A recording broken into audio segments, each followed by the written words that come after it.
สบายดีทุกคนเนาะสำหรับคลิปนี้เองแมนกี่กับซิมาเราให้ฟังเกี่ยวกับวิธีการเรียนภาษาเวียดของตนเองเนาะที่ว่ากี่ใส่ตั้งแต่เริ่มต้นสำหรับการเรียนภาษาเวียด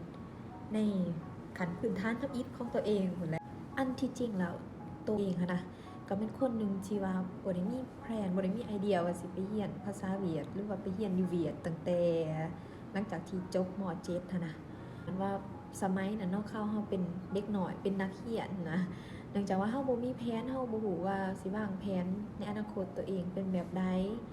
ก็เลยฟังคำแนะนำจากพ่อแม่เพิ่นแนะนำว่าเจ้าควรไปเรียนอยู่เวียดเด้อส่วนมันก็เป็นส่วนเป็นเทรนด์นะที่ว่าคนลาวส่วนหลายกับเขาจะสิมาไปเรียนเวียดเรียนจีนอย่างประมาณนี้นะแต่ว่าทางครอบครัวเฮาก็เนื่องจากเงินไขต่างๆเนาะก็มันเพิ่นสามารถซัพพอร์ตเฮาให้ไปเรียนในเมืองประเทศเวียดนามมันได้ก็เลยว่าลองไปเบิ่งและส่วนทำอิฐที่ว่ากี่ไปเรียนเวียดเนาะก็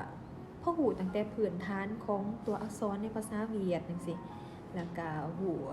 วิธีแนะนำตัวเองหูคำศัพท์ง่ายๆกินข้าวกินน้ำอีหยังง่ายๆอย่างสิถามราคาซื้อเครื่องก็เป็นว่าง่ายๆมาเป็นประโยคพื้นฐานแหละเนาะที่ว่าเฮาพอเราได้แต่ว่าการออกเสียงก็ยังบ่ถูกซับบางอันก็ออกเสียงถูกเสียงผิดไปจังซี่บัดนี้ช่วงที่ว่ากี่ไปฮอดเวียดเนาะก็แม่นไปฮอดก่อนนักศึกษาที่ว่าเขาเจ้าสิมาจากแขวงอื่นของลาวนะเขาสิเริ่มเข้ามาเรียนนะแต่ว่าเขาเจ้ายังบ่ทันมาทางอาจารย์ก็แจ้งว่าพวกน้องต้องอยู่นี่หั่นทาก็เลยอยู่หอพักนะทาประมาณ2-3 อาทิตย์แล้วหลังจากที่ว่านักศึกษาลาวต่างแขวงกันมาฮอดแล้วจังสิเริ่มเปิดห้องเรียนภาษาเวียดให้ทุกคนจังซี่นะอันนี้ก็เลยสงสัยว่าโอ๊ยเฮาต้องมาทาแบบนั่งๆนอนๆทาอย่างประมาณนี้นะ3 อาทิตย์เนาะก็เลยมาคิดทบทวนเบิ่งว่าเฮามาอยู่นี่เพียงประมาณ2-3 วันนะแต่ว่ามันก็มีความยุ่งยากหลายอย่างเพราะว่าเฮาบ่รู้ภาษา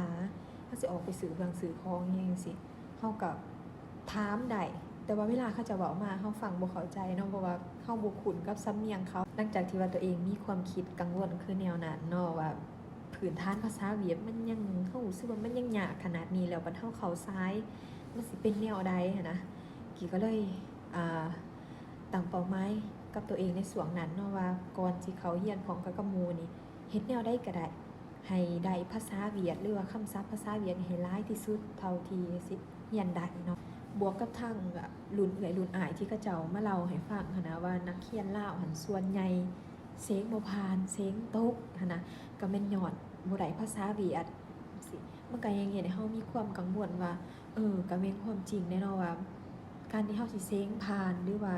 เสียงให้มันได้คะแนนสูงๆนี่แน่นอนว่าเฮาก็ต้องมีความเข้าใจอย่างลึกซึ้งหรือว่าเข้าใจในระดับดีของสายน่ะวิชาน่ะ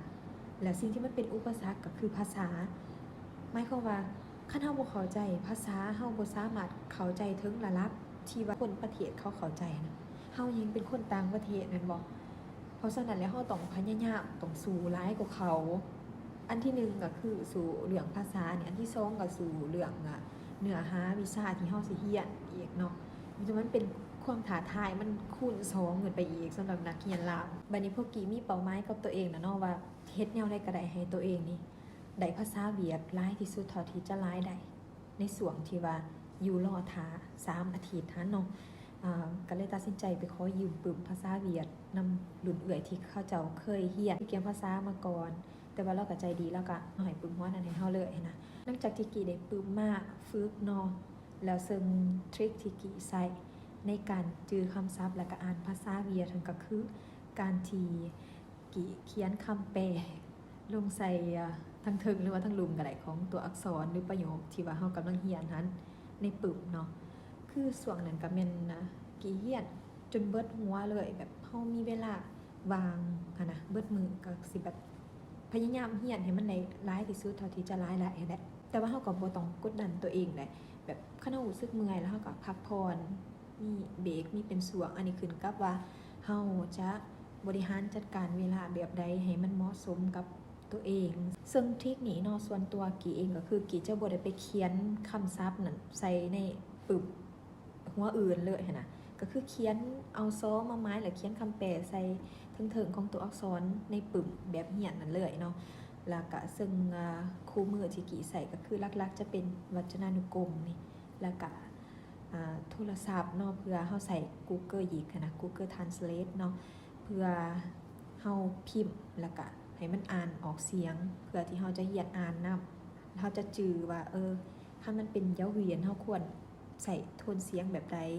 ยาวซักเฮาควรออกเสียงแนวใดอย่างประมาณนี้คือหลายคนก็สิสงสัยว่าแล้วสิจื่อได้แนวใดเนาะแน่นอนทุกคนในปึ่มหัวนึงนะอยากบ่อยากจะได้มันต้องมีคำศัพท์ที่มันซ้ำกันแล้วตัวอย่างว่าเฮาแปลในหน้านี่เนาะเฮาเจอตัวอักษรตัวนี้นี่คือกันเลยประมาณอยู่10ตัวจังซี่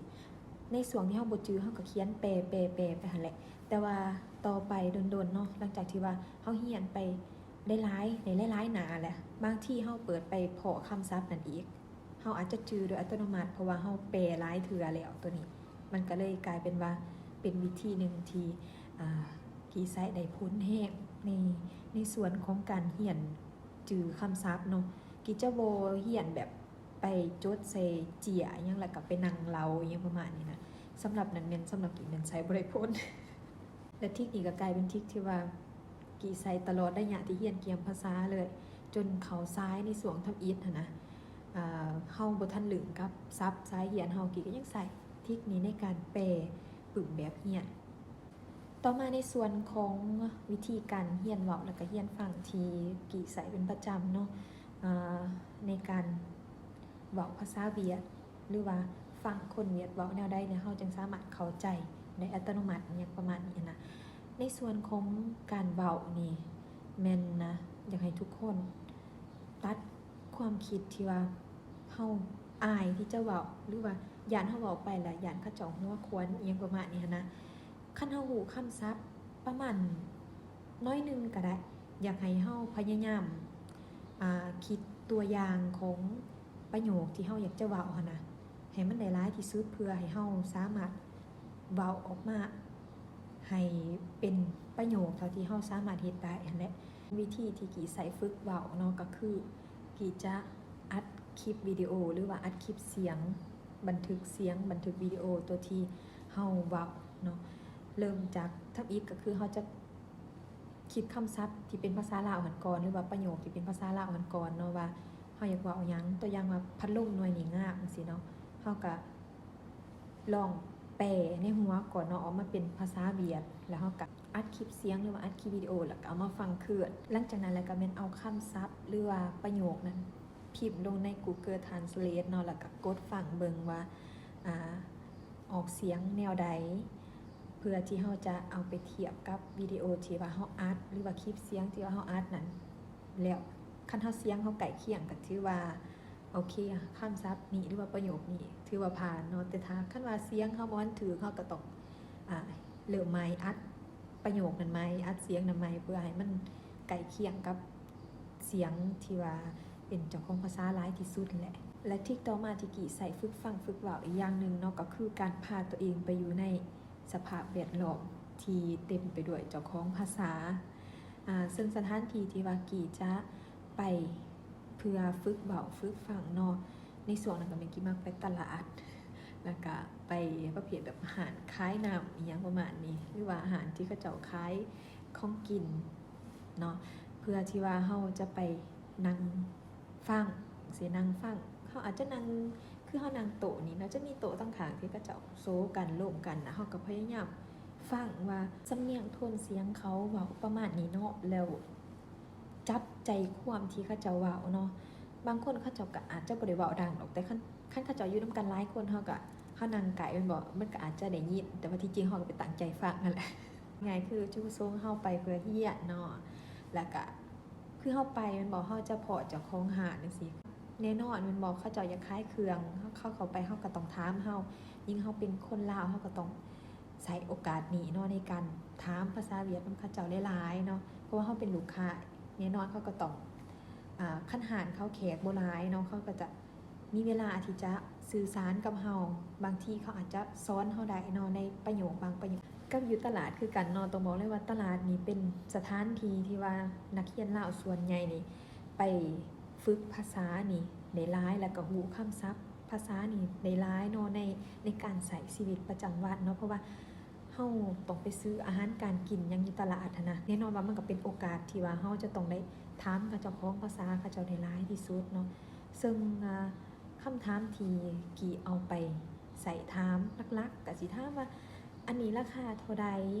อันนี้ภาษาเวียดเอิ่นว่าหยังอีหยังประมาณเนี้ยเนาะแต่ว่าคันเวลาเฮาใส่คำถามนี่เขาจะฮู้โดยว่าเฮาบ่เป็นคนเวียดเขาจะถามเฮากลับเลยว่าจะเป็นคนประเทศใดหรือว่าจะเป็นคนลาวบ่เนาะจังซี่เนาะเฮาก็สามารถถามเขาก็ได้ว่าขอโทษเด้อข่อยบ่ฮู้เนาะคำศัพท์นี่ภาษาเวียดเอิ่นว่าหยังสิซึ่งเฮาสามารถถามทุกอย่างเนาะที่ว่าเฮาอยากฮู้อันนั้นหรือว่าเฮาสามารถแนมเห็นแล้วเฮาบ่ฮู้ว่าภาษาเวียดเอิ่นว่าหยังเฮาก็สามารถสิถามเขาเจ้าก็จะบอกเฮาเนาะส่วนใหญ่เขาเจ้าก็เป็นคนที่ว่าใจดีนั่นแหละยิ่งเฮาเป็นคนต่างประเทศเขาก็ยิ่งเต็มใจที่จะสอนเฮาซ้ำเนาะทั้งหมดที่เว้ามาก็ถือว่าเป็นวิธีที่ว่ากี่ใส่ในการฝึกภาษาเวียดแล้วกี่เห็นผลมีประสิทธิภาพหลายกับตัวเองเนาะซึ่งทุกคนที่เขามาฟังก็สามารถฟังเอาไปเป็นแนวทางบางที่วิธีนี่มันก็อาจจะบ่ได้เหมาะกับหมดทุกคนหรอกเนาะแต่ว่าเฮาก็ลองเฮ็ดเบิ่งเนาะว่าอิหยังวิธีใดคนนี้แนะนำแบบใดคนนั้นแนะนำแบบใดเฮาก็ลองมาใส่กับตัวเองเบิ่งก็ลองเบิ่งเนาะบ่เสียหายแต่สิ่งที่สำคัญที่สุดก็คือเฮาต้องมีเป้าหมายมีความอดทนมีความสม่ำเสมอแล้วก็สอกหาวิธีเรียนแบบใดที่ว่าเรียนแล้วตัวเองมีความสุขบ่กดดันตัวเองหลายเกินไปเนาะตัวนี้จะเฮ็ดให้วิธีการเรียนของเฮาหันมันมีประสิทธิภาพหลายขึ้นเนาะ